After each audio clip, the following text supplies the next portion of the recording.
भागलपुर से एक बेहद चिंताजनक और सनसनीखेज मामला सामने आया है। बबरगंज थाना क्षेत्र स्थित सरयू देवी मोहनलाल बालिका उच्च विद्यालय की 10वीं कक्षा की 2 नाबालिग छात्राएं पिछले 7 दिनों से लापता हैं। बताया जा रहा है कि दोनों छात्राएं एडमिट कार्ड लाने के लिए घर से स्कूल आई थीं, लेकिन इसके बाद उनका कोई सुराग नहीं मिल पाया। लापता छात्राओं के परिजनों ने बबरगंज थाना में लिखित शिकायत दर्ज कराई है, जिसके बाद पुलिस ने जांच शुरू कर दी है। पुलिस सीसीटीवी फुटेज खंगाल रही है, मोबाइल लोकेशन ट्रेस की जा रही है और छात्राओं के संपर्क में रहे लोगों से पूछताछ की जा रही है। मामले ने उस वक्त और गंभीर रूप ले लिया जब इसी विद्यालय की एक छात्रा ने सितंबर 2025 में अपने साथ हुए अपहरण की आपबीती साझा की। पीड़िता का आरोप है कि उसकी ही सहेली ने साजिश के तहत उसे बहला फुसलाकर भागलपुर जंक्शन ले जाया, जहां उसका सौदा किया गया। इसके बाद मानव तस्करी से जुड़े लोग उसे उत्तर प्रदेश ले गए और वहां किडनी बेचने की बात सामने आई। किसी तरह वह छात्रा जान बचाकर वापस लौट पाए। अब स्कूल की 2 छात्राओं के लापता होने की खबर के बाद पीड़िता ने आशंका जताई है कि जिस तरह उसका अपहरण हुआ था, उसी तरह ये घटना भी अंजाम दी गई हो सकती है। उसका कहना है कि इस मामले के बाद से स्कूल की छात्राओं में भारी डर का माहौल है। डर के कारण वह खुद स्कूल और प्राइवेट ट्यूशन तक नहीं जा पा रही है, जिससे उसकी पढ़ाई बुरी तरह प्रभावित हो रही है।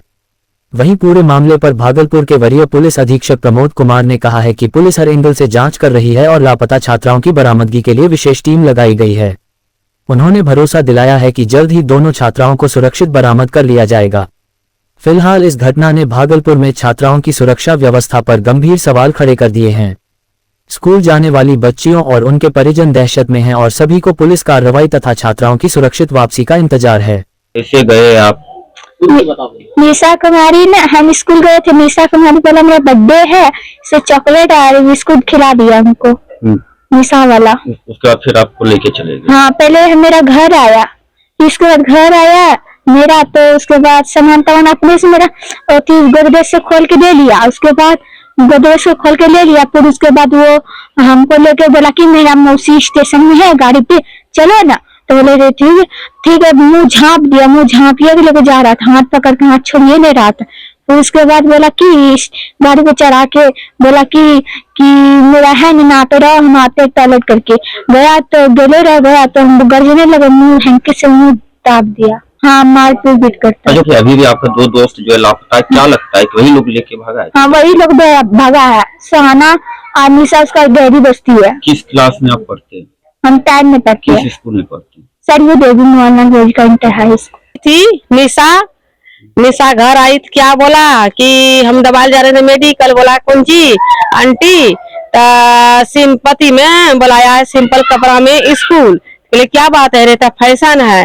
तो हम बोले ठीक है, जाओ बेटी, कपड़ा अलमारी में है, निकाल के पहन लेना है, इतने बोले। और चल गया बेटी लेके। जब हम घर आए दवा लेके तो देखते हैं घर में कोई कपड़ा सब छिड़ियाया है, बेटी नहीं देखते हैं। तब हमारा बेटा बोला छोटा कि देखो जाके घर मम्मी स्कूल के। कितने दिन बाद आपकी? कितने दिन के बाद आया हुआ? 15 दिन के बाद आया है। आप लोग थाना गए थे? थाना हम गए थे, थाना गए ना, तो थाना वाला के बोले कि देखिए ऐसे ऐसे बच्ची है। तो बोला कि अभी कैसे लेंगे केस? वो बच्ची है, वो बच्ची जो बच्ची शादी कर ले वो क्या, हमारा बच्चे उसी नहीं है। कान रहे थे सब कि कहाँ गया नहीं गया, पूरा परिवार छिड़िया गए थे।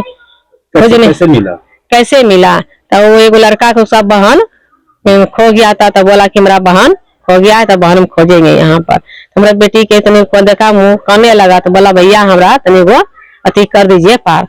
तब गोदी करके शीशा के अथी खिड़की करके नीचे बाहर कर दिया। निष्ठ का बच्चा को दिया, दोनों बच्चा भाग गया। मैं बताना चाहता हूँ कि इसके संदर्भ में जो है अभी सूचना प्राप्त हुई है, मैंने भी 10 के बाद ज्वाइन किया है और जो भी केसेस दर्ज हो रहे हैं उनकी प्रायोरिटी के आधार पर जो है समीक्षा भी हो रही है, मॉनिटरिंग हो रही है। तो आज ही आपके माध्यम से उसको ज्ञात हुआ है और उसको मैं तत्काल थानाध्यक्ष से और वहाँ के एसडीपीओ से बात करते हुए उसमें जो भी उनके कॉन्टेक्ट हो रहे हैं और ये संभवतः ये पता चला है कि किसी लड़के के साथ जो है जो गाँव का ही था, वो दोनों लड़कियां गई हुई हैं। तो उनके ट्रेस नंबर, मोबाइल नंबर जो भी है, सीडीआर है, उनके जो भी कॉन्टेक्ट हो रहे हैं उससे निकाल के जहाँ भी है तत्शीघ्र उसका हम लोग बरामद करना सुनिश्चित करेंगे। उसी स्कूल की एक बच्ची सामने आई है जिसका सितंबर महीने में सर इसी तरह से मामला हुआ था और जो लड़की का नाम इसमें आ रहा है कि लड़की बुलाने के लिए आई हुई थी, वो भी सामने आई है और वो भी कह रही थी उसे यूपी ले जाया गया था, उसकी दोस्त के द्वारा ही कुछ महिलाओं को दे दिया गया था। अच्छा। लेकिन अभी तक उस बच्ची से भी पुलिस ने पूछताछ नहीं की है, और न ही जिस लड़की का नाम आ रहा है बुलाने में उस लड़की को, उससे भी पूछताछ नहीं की गई है। तो कहीं ना कहीं सर सुस्ती नजर आ रही है। मैं दिखवा लेता हूँ, इसमें अगर कोई भी सुस्ती अगर करेगा तो उसके लिए जो है कि प्रावधान बने हुए हैं, अनुशासनिक कार्रवाई की जाएगी। और इस मामले को जो है एसडीपीओ के माध्यम से, या स्वयं हमारे सिटी एसपी हैं, हम उसके माध्यम से जांच करा लेते हैं। जरूरत पड़ेगी तो स्वयं उसको देखेंगे, और अतिशीघ्र इसमें जो भी नेसेसरी एक्शन है, अगर लड़की किसी के साथ गई है और उसमें कोई लड़की अगर ऐसा बिचौलिए का काम कर रही है, तो उसकी पूरी जांच करते हुए जो भी उसके सूत्र हैं, अग्रवर्ती पश्चवर्ती, उसको जो जांच करते हुए जो भी विधि संगत कार्रवाई होगी वो सुनिश्चित की जाएगी।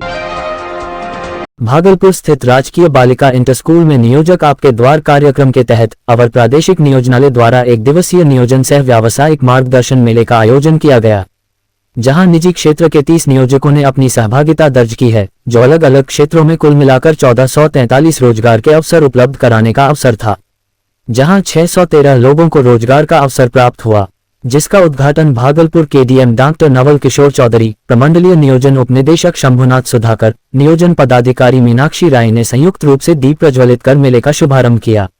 इस दौरान डीएम नवल किशोर चौधरी ने संकेत दिया कि लोगों को दूसरी जगह रोजगार करने के बजाय स्वरोजगार करना चाहिए, जबकि रोजगार मेले में नौकरी लेने आए बीटेक के छात्र रोजगार मेले से निराश होकर कहा कि हम लोगों के लिए इस मेले में कोई नौकरी या रोजगार नहीं है, मेले का सिर्फ खाना पूर्ति किया जा रहा है। इसमें 26 कंपनियों और 26 एजेंसियों से एम्प्लॉयर आए हुए हैं, और इन लोगों ने 613 लोगों को अभी तक सेलेक्ट किया, और अभी भी मेला का समय बचा हुआ है। ये काफ़ी खुशी की बात है। मैं आपके माध्यम से सभी युवाओं से आग्रह करूंगा विशेष करके कि उन्हें जिस फील्ड में भी मूव करना है, हम अपने स्किल को मजबूत करें, और स्किल को मजबूत करें, कम्युनिकेशन स्किल को मजबूत करें, ताकि वो कहीं एम्प्लॉय भी हो सके और अपना भी काम शुरुआत कर सके। जब तक कहीं एम्प्लॉयमेंट नहीं होता तो अपना भी जो काम की शुरुआत कर सकें। अभी देखा है हाल फिलहाल में माननीय मुख्यमंत्री महोदय के द्वारा मुख्यमंत्री महिला रोजगार योजना में भी 10,000 रुपया प्रत्येक आजीविका दीदी को दिया गया है रोजगार शुरू करने के लिए। तो हम ये भी रिक्वेस्ट करेंगे, और उस लोन में उस जो राशि दी गई है उसकी राशि बढ़ाई भी जानी है 2 लाख रुपये तक रोजगार को देखते हुए। तो वहाँ से भी रोजगार, स्वरोजगार में, स्वनियोजन में लोग आकर्षित हों, रादर कि हम दूसरे के यहाँ जॉब करें। के साथ है था कि मेरा यहाँ पर कुछ जॉब का कहीं ना कहीं कुछ होगा किसी ना किसी कंपनी में, लेकिन बीटेक के लिए यहाँ पर कुछ है ही नहीं, लेकिन बस केवल दावा ही है। लेकिन यहाँ पर तो कुछ हमको देखने के लिए मिला नहीं। देखिए यहाँ पर लेके खड़े हैं, कुछ है ही नहीं, इसका कोई वैल्यू ही नहीं है इसका। सबौर प्रखंड के विभिन्न क्षेत्रों में भारत सरकार के वित्त मंत्रालय के एचओडी प्रवीण कुमार ने अपनी टीम के साथ व्यापक निरीक्षण किया। इस दौरान उन्होंने सबौर अस्पताल, बहादुरपुर हाई स्कूल, आंगनबाड़ी केंद्रों सहित प्रखंड के कई अन्य स्थानों का जायजा लिया। निरीक्षण के क्रम में प्रवीण कुमार ने संबंधित पदाधिकारियों और कर्मचारियों से वार्ता की तथा कार्यों की प्रगति, योजनाओं के क्रियान्वयन और आम जनता को मिल रहे लाभ की स्थिति की जानकारी ली। उन्होंने विभिन्न बिंदुओं पर गहन चर्चा करते हुए व्यवस्थाओं की बारीकी से समीक्षा की। प्रवीण कुमार ने अधिकारियों को स्पष्ट शब्दों में चेतावनी देते हुए कहा कि जहां कहीं भी कार्य में अनियमितता या लापरवाही पाई जाएगी, वहां कार्रवाई होना तय है। उन्होंने सभी संबंधित कर्मियों को अपने कार्यों को पारदर्शिता और जिम्मेदारी के साथ समय पर पूरा करने का निर्देश दिया। उन्होंने ये भी कहा कि सरकार की योजनाओं का वास्तविक लाभ आम लोगों तक पहुंचना चाहिए, इसके लिए सभी विभागों का आपसी सहयोग बेहद जरूरी है। निरीक्षण के दौरान टीम ने रिकॉर्ड, सुविधाओं और व्यवस्थाओं का भी अवलोकन किया। वित्त मंत्रालय की इस कार्रवाई से स्थानीय प्रशासन में हलचल देखी गई है। वहीं आम लोगों को उम्मीद है कि इससे सरकारी योजनाओं के क्रियान्वयन में सुधार आएगा और लापरवाही पर अंकुश लगेगा। भागलपुर के 5 प्रखंड, जगदीशपुर, पीरपैती, सोनहौला, सुल्तानगंज और जगदीशपुर, हाँ, 5 प्रखंड के लिए सेंट्रल प्रभारी ऑफिसर के तौर पे केंद्र सरकार के द्वारा नियुक्त किया गया है। मेरा काम केंद्र सरकार, राज्य सरकार और जो डिस्ट्रिक्ट एडमिनिस्ट्रेशन है इसके बीच में एक ब्रिज का काम भी करना है, और साथ ही साथ केंद्र सरकार की जो योजनाएं हैं, जो नीति आयोग की जो प्रायोरिटीज़ हैं, उनके संदर्भ में गाइड करना भी एक मेरा दायित्व है। और अभी मैं यहाँ पे फील्ड विजिट के क्रम में आया हूँ, जिसमें कि जो 40 इंडिकेटर्स नीति आयोग ने दिए हैं उनकी समीक्षा करना है, और साथ ही जो 5 ब्लॉक हैं उनमें भ्रमण करके उनको थोड़ा जो ग्राउंड पे, धरातल पे जो यथास्थिति है उसको। मधुसूदनपुर थाना क्षेत्र के बिहारीपुर गांव में गुरुवार को एक दर्दनाक हादसा हो गया, जब भागवत मंडल की पत्नी नीलम देवी के घर में अचानक आग लग गई। इस आगलगी की घटना में घर में रखा सारा घरेलू सामान जलकर पूरी तरह नष्ट हो गया। आग इतनी तेज थी कि कुछ ही देर में उसने पूरे घर को अपने आगोश में ले लिया, जिससे पीड़ित परिवार खुले आसमान के नीचे आ गया। पीड़िता नीलम देवी ने घटना के संबंध में बताया कि रोज की तरह वे घर के बाहर आंगन में खाना बना रही थीं। इसी दौरान अचानक घर के एक कमरे से धुआं उठता दिखाई दिया। जब तक वे कुछ समझ पाती और आसपास के लोगों को आवाज देती, तब तक आग तेजी से फैल गई और देखते ही देखते पूरे घर में लपटें उठने लगीं। आग की भयावहता के कारण घर में रखा अनाज, कपड़े, बर्तन, बिस्तर सहित अन्य जरूरी सामान जलकर खाक हो गया। आग लगने की सूचना मिलते ही मधुसूदनपुर थाना की पुलिस मौके पर पहुंची और स्थिति का जायजा लिया। ग्रामीणों की मदद से आग पर काबू पाया गया। फिलहाल आग लगने के स्पष्ट कारणों का पता नहीं चल सका है। घटना की जानकारी मिलने पर पंचायत समिति प्रतिनिधि मनीष कुमार भी घटनास्थल पर पहुंचे। उन्होंने पीड़ित परिवार से मुलाकात कर उन्हें सांत्वना दी और हर संभव मदद का भरोसा दिलाया। उन्होंने कहा कि इस हादसे से पीड़ित परिवार को जो नुकसान हुआ है, उसे देखते हुए प्रशासन से मुआवजा दिलाने का प्रयास किया जाएगा। ग्रामीणों ने प्रशासन से पीड़ित परिवार को तत्काल राहत सामग्री और आर्थिक सहायता उपलब्ध कराने की मांग की है। थाना मधुसूदनपुर। हाँ सर। कैसे आग लगा? अब कैसे लग गया सर, मैं तो वहाँ पर खाना बना रहे हैं सर, दूसरे ने ऊपर से देखा, वो पक्का वाला ने बोला कि घर में आग दिया हो रहा है, तो यहाँ देखा नहीं तो मेरा सब कपड़ा सब वो कर रहा है। आपको कुछ जानकारी नहीं हुआ? नहीं, कुछ जानकारी मेरा होबे नहीं किया है, कैसा लगा है। शाहकुंड प्रखंड स्थित मोद नारायण इंटरस्तरीय विद्यालय एक बार फिर गंभीर आरोपों के घेरे में है। विद्यालय पर शैक्षणिक अराजकता, शिक्षकों की मनमानी और भ्रष्टाचार के आरोप लग रहे हैं। बताया जाता है कि स्कूल में पर्याप्त संख्या में शिक्षक होने के बावजूद पढ़ाई ठप है। शिक्षक उपस्थिति बनाकर स्कूल से गायब हो जाते हैं, जिससे छात्र बिना पढ़ाई के ही लौटने को मजबूर हैं। आरोप है कि प्राचार्य खुर्शीद आलम का शिक्षकों पर कोई नियंत्रण नहीं है या फिर जानबूझकर अनदेखी की जा रही है। सरकार द्वारा शिक्षा सुधार को लेकर लिए गए फैसले इस विद्यालय में कागजों तक सीमित नजर आते हैं। प्रैक्टिकल के नाम पर अवैध वसूली सबसे गंभीर आरोप प्रैक्टिकल परीक्षा के नाम पर अवैध वसूली का है। विद्यालय और उससे जुड़े 6 अन्य स्कूलों के करीब 250 से अधिक छात्रों से प्रति छात्र 300 रुपये लिए जा रहे हैं। अनुमान है कि यह वसूली लाखों रुपये तक पहुंच रही है। छात्रों और अभिभावकों का कहना है कि पढ़ाई के अभाव में बच्चे प्रैक्टिकल देने में असहज हैं, फिर भी पैसे लेकर पास कराने का खेल चल रहा है। मामले पर जब विद्यालय के प्राचार्य से सवाल किया गया तो उन्होंने पहले आरोपों से इनकार किया, लेकिन बाद में खामियों को स्वीकार करते हुए जांच और दोषी शिक्षकों पर कार्रवाई का आश्वासन दिया। बोलो बाबू, कितना लिया था पैसा?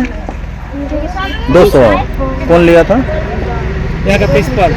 नहीं पता। अच्छा, तो क्या चीज का एग्जाम है तुम लोग का? प्रैक्टिकल का फिजिक्स हुआ। अच्छा, फिजिक्स का, उसी का 200? नहीं, केमिस्ट्री हुआ है। केमिस्ट्री हुआ है। कब लिया था पैसा? आज तो अभी थोड़ा देर पहले।